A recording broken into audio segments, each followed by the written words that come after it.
所谓的轮回就是灵魂会转世。那佛教呢，对于灵魂这个东西呢，它是存疑的，可以说呢不予承认的。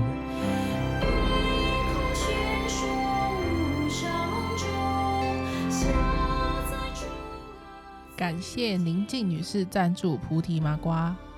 在新故法师这一集里面有讲到，年纪大的出家人寺院应该留他们在寺中终老，这个观点宁静女士非常认同。那感谢各位的抖内赞助，让我们节目能走得更长远，也能为各位提供更好的内容。欢迎收听菩提麻瓜。那本集的主题是灵魂的轮回转世，是真的吗？那就是轮回呢，相信这个词大家应该都是知道这个意思的。那人是否真的有前世今生呢？常听到很多鬼故事的内容都是说鬼找上门来，都是因为你前世做的很多坏事，所以今生这个鬼就要来找你讨债的那种概念。或是那种现代人也常常比如说亏欠一个人的话，那可能就会说上辈子欠你的这种话，这样。所以就是可想而知，在东方人心中这个轮回转世非常的深植人心这样。可是如果大家有听过我们前几集的内容的话，大概可以知道说佛教讲求的是就是无我嘛，就是没有我这个存在，那也没有我这个实体这样。所以说轮回这个概念的话，又有一点跟这个概念好像有点小冲突吗？所以就想说来问老师说，到底佛教的轮回这个概念是怎么回事？在我们这个菩提麻瓜标榜叫做要接引出击了。是。那其实谈这个轮回这样的一个题目呢，是有一点自找麻烦。为什么？因为这个问题呢不好谈，这个非常的复杂。刚刚阿若你也自己提出来了，这样的一个轮回啊、转世啊，跟佛教的这个无我呢，这样的一个主张呢，其实在某些层面上啊，它是有一点好像冲突矛盾的。那我们呢要谈这个轮回的时候，先了解一下什么叫做轮回的。那轮回呢，它本来的意思，你就像那个车轮啊，你有没有看到车轮？它在行走的时候呢，就是上面的慢慢转到地下，底下又转到上面这样，就是这样上上下下的轮转不停止了。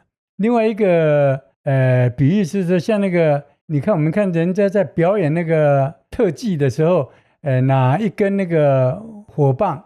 因为它就上下一直呢迅速的旋转，到最后变成一个火轮一样的旋转不止了，它有这样的那种意识了。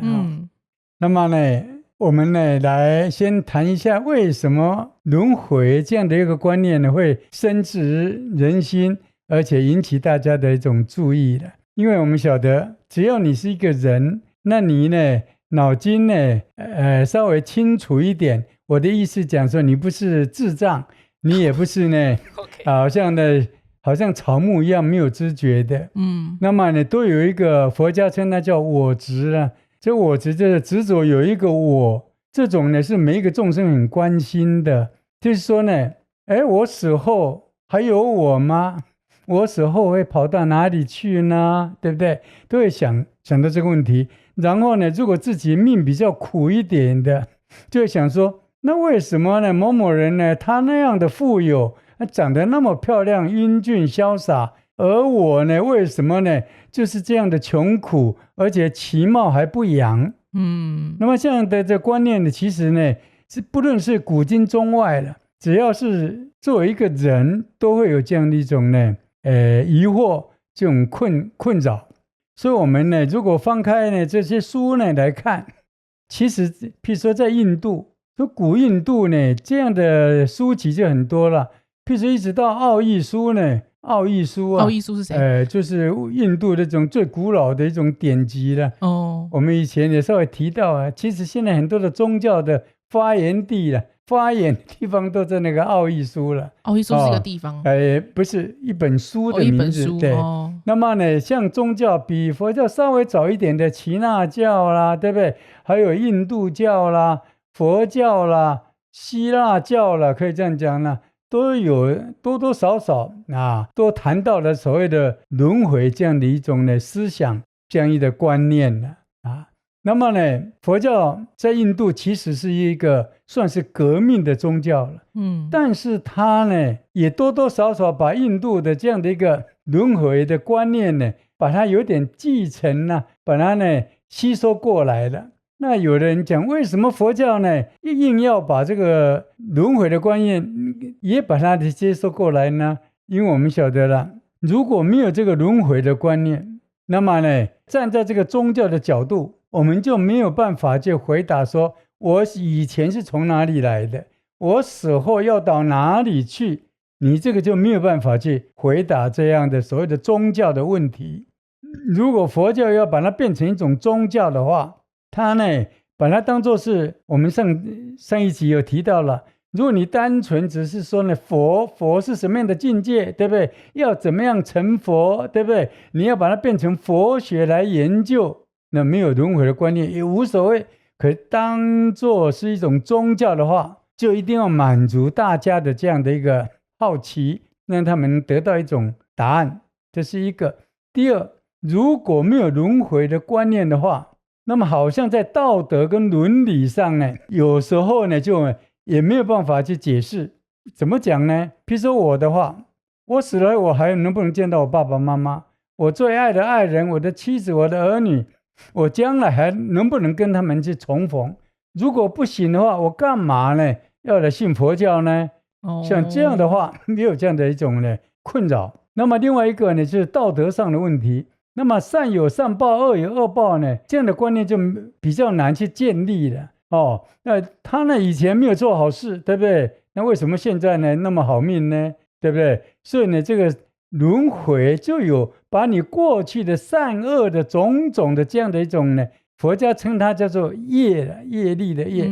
这个业呢，就是行为的造作，或是我们所造作出来的行为。那么这些行为呢，那么因为你造作那么多善跟恶的，就跟着你的轮回去转世，那这样的话就能够满足大家善恶终有报这样的一种观念了。算是一种方便法门吗？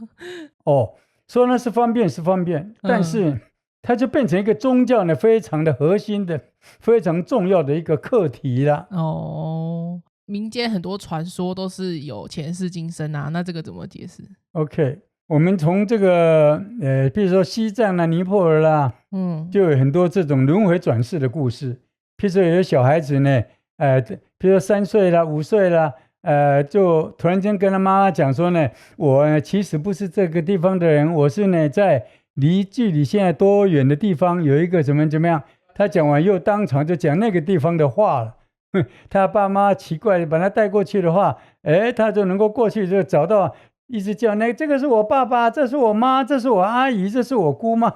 我想这种东西就是非常奇妙，而且让人家呢匪夷所思的，真的有时候没有办法去解释是为什么的。就是有那你刚刚讲到了前世跟今生所以我们过去非常热门的、非常轰动的，像这种呢布莱恩他所写的《前世今生》这本书了。这里面呢，因为他有一个病人叫凯撒琳，那么呢来找他，他就利用那种催眠，可能是深度的催眠，竟然可以呢一直呢往前面一直探讨到他86世以前的事情呢，让这个凯撒琳呢一世一世的去回味，一世一世的去那边讲了。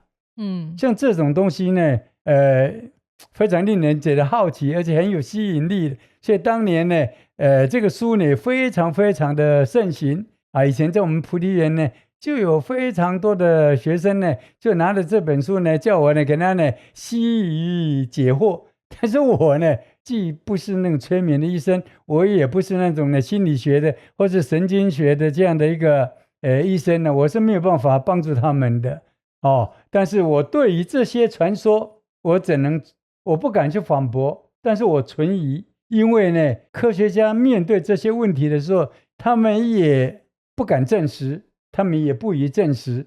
因为这里面他们说，透过催眠可能有很多的诱导，给他启发，故意呢让他去回忆，所以这个答案呢都不能算是所谓的证据确凿说有轮回转世这样的一种呢标准答案。诱导式提问那样子。是，那个就刚才有讲到轮回嘛，轮回这个概念是缘起于印度教，自古就有。对对对，那佛教有点像是从印度教借过来这个概念，这样可以这么说了。我这样讲有点我不是佛学研究者我这样讲可能有点不完善，但大概意思是这样。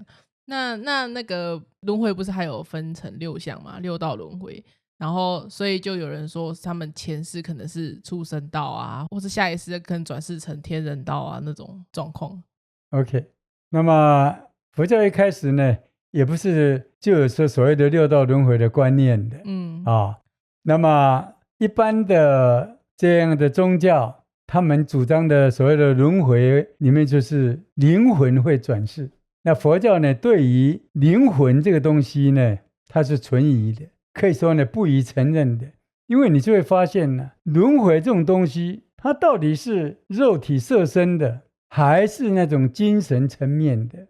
那么你说它会轮回，对不对？我们这次死了，它是怎么样跑到你的灵魂去的？你的灵魂又是怎么样去出窍的？然后呢，又跑到那个新的生命那边去的？像这样的一种呢连结，这样的去转换，这些呢都是让人家呢觉得呢非常复杂，而且呢很容易起疑，而且不容易深信的这样的一个课题啦，可以这样讲了。佛教呢不认为是那个灵魂在轮回，他有一句话叫做万般不带去了，唯有业随身了。业力随身。业，对对，所以呢在轮转呢是你的善恶的那种业，可是这有让我们也觉得呢非常的陌生。所以到最后的时候呢，佛教到了这个龙树菩萨这样的一个中观的时候了，认为了说呢所有的天地万事万物啊，它们都是缘起缘灭的。所以这样讲起来的话，如果生命有下一世的话了，那么这种轮回也必须要具足很多的因缘了。这因缘里面如果有一项不能具足的话，就不会有轮回转世这样的一个事实了。那么至于为什么能够轮回转世，因为比如说我来讲，我没有办法去了解轮回转世它应该具备哪些的因缘条件我可能只知道里面的1、2个，譬如说我们刚刚讲的行为的造作，善恶的业，对不对？但是呢，还缺少什么东西才能够说我这一世死了以后，还能够呢把我这些东西善恶业能够再承继，再呢轮转，对不对？整个过继到我的下一世去，这个我没有办法，因为这些因缘的具足中间，我有好多，我现在是一个凡夫，我不能了解的。第二个是一直到唯识学出现以后。唯识学是什么？唯识学就是一种佛教的里面的高级的心理学。心理学。因为我们现在传统心理学，我们在学校读普通心理学都是讲到6识，眼耳鼻舌身意这6识。唯识学到了加了一个末那识，跟加了一个阿那耶识。OK， 那么这呢也是来佛教用这样来讲，第7就是一种我执的根本8识呢是生命的本源，生命的种子的储藏的地方佛教呢提出了这个8识的话，就是8识是又叫做种子识，种子又叫做藏，就是收藏室那个藏收藏一个人善恶种子的一个地方所以将来人死了以后，这个8识他不会死，他这个8识呢会再移转到下一世去，就是业力相随的那种概念。这是佛家的一种思想。那因为我对唯识比较不了解，我就认为说唯识这样是一个假设，因为佛教的修行本来就假设解信行证，你先了解佛法，你相信佛法了，对不对？你去修行，那么最后你证明了，同样的，你认为说呢，每个众生都具有阿那耶，这样的种子世，对不对？这种子世它会呢轮回转世，它种子都储藏在里面了，好像一部大型的超级的电脑，对不对？把你所作所为的录影啊，种种呢都储存在那上面了。那么呢，什么叫成佛？这边附带讲一下，你把那个恶的种子、坏的种子全部都弄掉了，全部好的种子充满了你的世里边呢，那你就叫做转世成智了。这个时候的智叫大圆净智了啊，无所不见了，无所不了解了，什么烦恼都干干净净了，这就是成佛的境界了。然后佛教呢，我认为了有到最后的这个龙树的这样的一种呢缘起中观的思想呢，一直到最后呢，又有唯识学这样的出现呢，都是来给佛教这种呢轮回观。因为佛教你刚提到了，他讲无我嘛，既然无我，那又是谁在轮回呢？对不对？那么这些呢，来给他补强，来给他呢补充说明，对不对？让他呢支撑起佛教它独特的轮回观呢。哦，了解。巴士田是来补充佛教轮回观的这样。我曾恒河沙数六道轮回，我曾娑婆世界受尽三毒苦恼。六道轮回是印度教的传说嘛，那佛教就是借用这个概念。那为什么就是佛教还要借用六道轮回这个概念呢？ OK， 你有听过那个所谓的旧瓶装新酒吗？那么呢，这样的话呢，就不要再去找瓶子，就不要再去自己去制作那个瓶子，对不对？那可以装上比较好的好酒。同样的，另外一个比喻就是说呢，在印度这个，比如说婆罗门教、印度教，他们这样的舞台上，他们已经搭好了。我们佛教呢，上演了我们新的一出的戏码。那问题在这里，我们知道，我们在那个戏台下看这个戏的人，那么千万呢，一定要有一种反思，就是说呢，佛教呢，它上演的这个轮回的这样的一出戏，它跟印度教、跟印度古代的他们的传说，特别是奥义书啊，种种这种古书上所说的这种轮回，到底有什么不一样？佛教的特色在哪里？那么佛教用这样的一种呢轮回转世，它的目的何在？这个我们要去反思。当你喝那个呢旧瓶装新酒，佛教新酒的时候，你不要说呢去看那个旧的瓶子它是什么样的牌。现在佛教的酒跟那个原来那个旧瓶已经不一样了。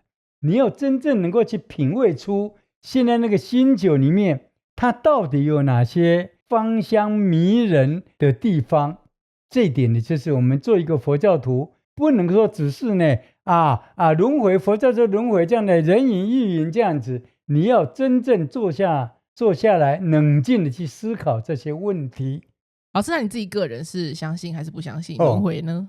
我想这个轮回的观念不能够轻易的以相信或是不相信来讲。这怎么讲呢？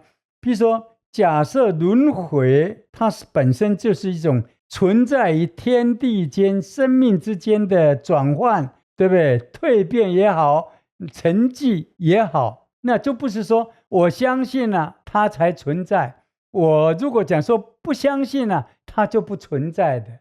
它不是这样子的。是。那么呢，当时呢，佛教也是这样的。他这么说呢，承认说呢，轮回转世，它是完全的，就是灵魂一代一代灵魂在面呢转来转去。他说认为这种呢叫常见呢，常就是永远不会消灭的。它也是偏见之一了。那如果你认为说完全呢，那都是胡说八道，对不对？人死了如同灯灭就灰飞烟灭了，那么这种叫断见了。那佛教呢给他加了一个叫波无因果，完全不相信有因果了，那这样人就可以胡作非为了嘛。那么生命呢这次就停止了，那谁还需要去修行呢？谁还要去做好人呢？对不对？所以我认为说轮回这个观念不是我们去说我相信或是我不相信的，因为它如果是一个客观的事实，你认为它不存在，它还是存在的，对不对？如果它不是客观的事实，你怎么样讲去说它存在，它还是子虚乌有的东西了。就有点像是这个东西未知的存在，不是我们说他相不相信，他就会改变他的这个东西。佛经上有没有记载一些关于轮回转世的一些讨论啊 ？OK， 我现在突然间想起来了，好像在这个《长阿含经》里面呢，有讲到一种呢，毕宿呢，一个国王呢，跟那个叫做童女呢，迦摄这样的一个佛弟子啊，他们两个之间的一种呢，讨论也好，辩论也好了。他说呢，你怎么能够证明说呢，有这个轮回转世？有轮回转世呢？为什么我们在这里呢，都见不到有人呢从天上回来告诉我说呢，有天堂呢？为什么没有人来告诉我说没有地狱呢？有地狱呢？为什么没有人回来告诉我说天堂、地狱确实是存在的？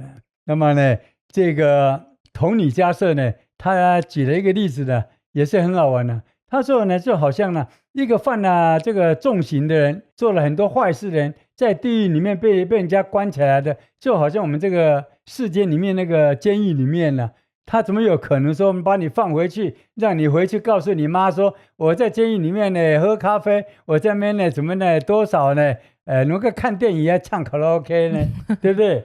同样的道理，在天上呢，升等到天上去的人呢，因为天上享福太热了。他呢，怎么那么呆，还要回到呢这么差的地方呢？到人间来受这种苦呢？他才不回来嘞！这是我记起来，在佛典上呢也有这样的一个故事了。好。有些人修行可能是追求当下的解脱嘛，那有些人修行可能是会追求，比如说下一世的福报要很好啊，就是这一世做的很多善事，可以造成下一世的更好的因缘嘛。那作为一个学佛人跟佛教徒呢，要怎么看待这些问题呢？要追求当下的解脱快乐呢，还是下一世的福报？这个问题非常好。我们晓得了，佛教呢，它呢在《金刚经》里面的三心不可得了，也就是所谓三世不可得。我们可以这样讲，过去世就算有的话，已经过去，你已经没有办法回去了，对不对？过去的你也不是现在的你，你也不可能回到你过去了。未来的你还没有成型，还没有成型呢，还没有出现呢，所以未来世也不存在。那现在呢，你能够把握、能够面对就是现在了所以刚刚呢提到这个问题，就是说我们做一个佛教徒，不要说呢把这个轮回这样的一个观念一想起来，哎呦，我这样呢生生世世都在那边打转轮回。那我要到什么时候呢？这时候你就要想到呢，佛典上里面所谓的12因缘、12缘起，从呢无明、行识、名色、六入、触、受、爱、取、有、生、老、死，从这样就是生死的一个轮转，无明、行识、名色、六入、触、受、爱、取、有、生、老、死这样子转，这样就叫没完没了。那佛家呢叫你呢从后面呢把它呢斩断过来。你想不要老死，你就不要有生，对不对？你不要有生，你就不要有生死的种子在那边。那么你不想的话，不想有生的种子，你就不要呢去取，就是呢只取前面贪，对不对？那么爱你就不要呢怎么样子？不要去爱吗？对，就是你的六根不要去攀那个六尘啊，所以那个六入，那个六入呢，有了六根，绝对会跟外在的色声香味触法。前面呢，摄入一摄入来，摄入是什么？摄入就是像眼睛看到外界的景，就被景把它勾住了，就产生那种贪爱的心了。是感官的接触。对，摄就牵涉的摄，入就是进入到什么地方的入像这样子。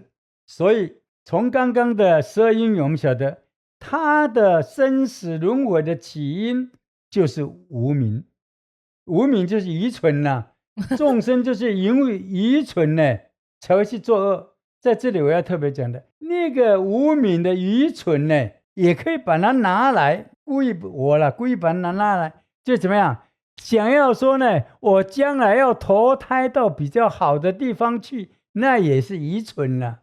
我想将来呢，到哪里去享福，包括去西方极乐世界享福，那也是一种无明啦，一种愚蠢。对，你呢，在佛门中修行，你就要记住，释迦牟尼来到人间，他是一个人的身份来到这儿的，他认为人的痛苦是人去做的，那怎么办？那还是要以人来解决它，因为解铃还是系铃人啊，对不对？所以释迦佛呢，他就认为人的所有的痛苦，如果有办法把它灭掉，那叫做入涅槃。那佛教提出了2句话非常简单，把所有痛苦归纳到3个字，叫做贪嗔痴。那么呢，对治它的方法也只有3个字，叫做戒定慧。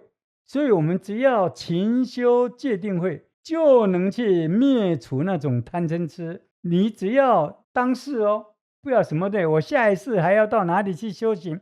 这一生借这一世，能够把我这一生这一世的烦恼把它解除了，我就安住在那种解脱自在的快乐的境界之中。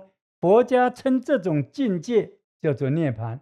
我们在谈涅槃的时候已经讲过了，涅槃就在今生今世。所以我觉得每一个学佛人稍微了解这种轮回的这样的一种思想，这样的一种观念，因为宗教绝对要有，刚提到了，对不对？否则不能够满足众生的心，这对于佛教的推行也有不利的地方，不能顺畅，对不对？可是每一个佛教徒还是要回到我们的根本佛教或是原始佛教。那时候我们的世尊其实他就是把他的重心放在哪里，把他的教化放在哪里，放在说每一个人应该静下心来，好好的去想我的烦恼痛苦从哪里来的。你了解了这些，就要想到当下现在就要想办法把它解除掉。好，释迦佛讲了45年的法，那我们称它叫佛法。记得我们上一个视频叫做佛法、佛学跟佛教吗？对不对？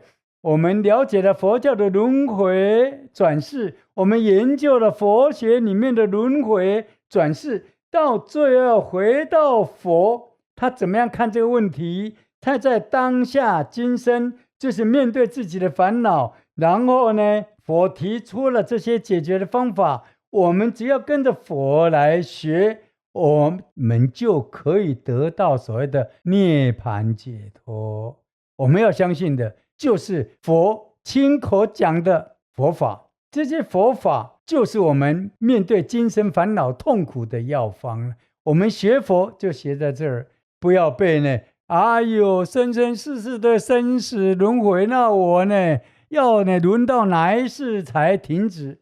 佛家讲的很简单，生死如梦，轮回如幻。你在梦中，对不对？被人家千刀万剐，你在梦中被人家砍杀，你在梦中里面欠人家几千万亿的债务，对不对？只要你能够醒过来，在醒过来的当下，你的伤口不会再流血了，你的债务一笔勾销。你不要说勾销，它自然就消了。你醒过来的时候，当下即消。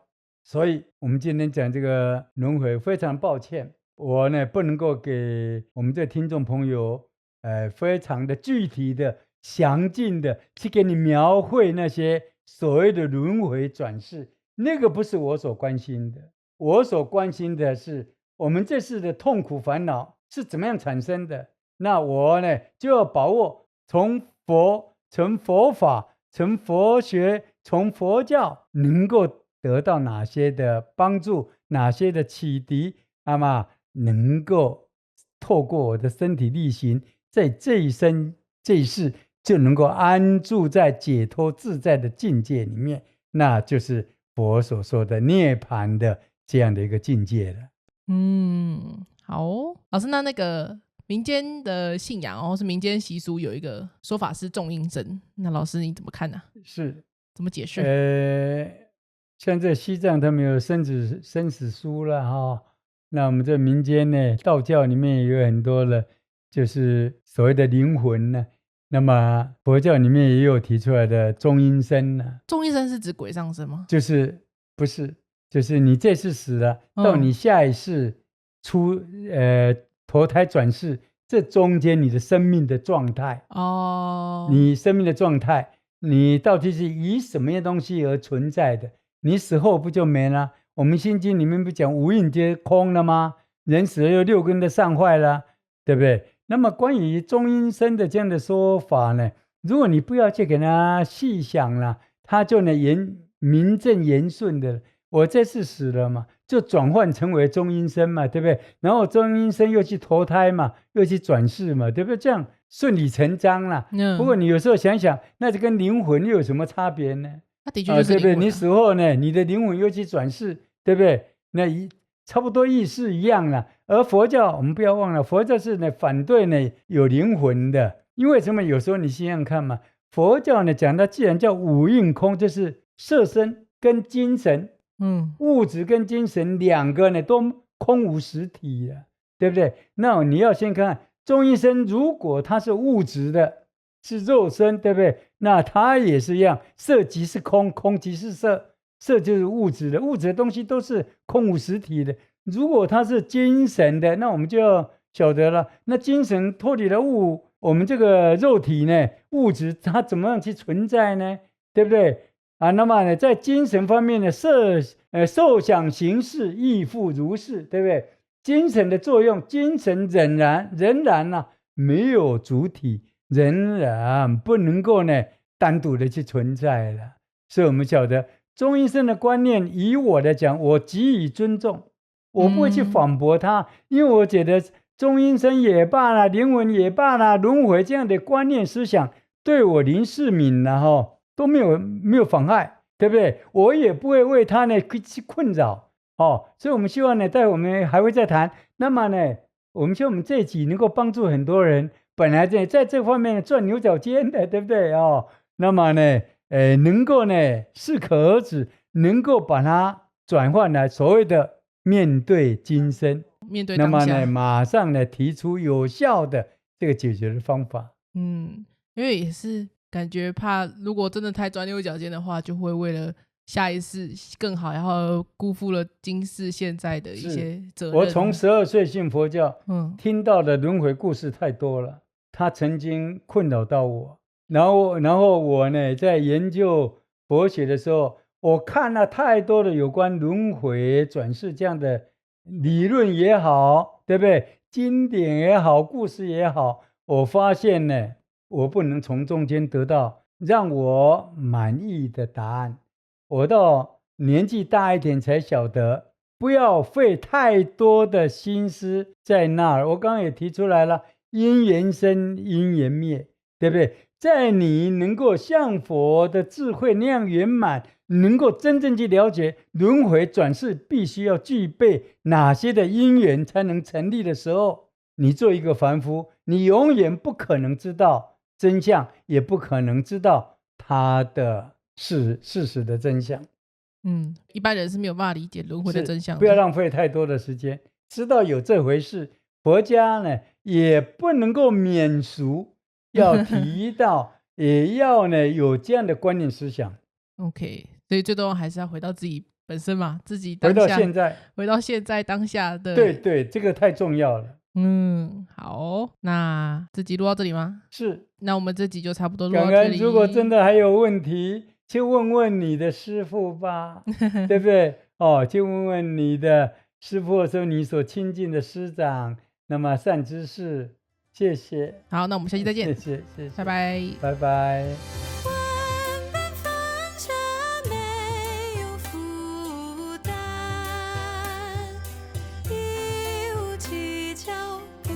分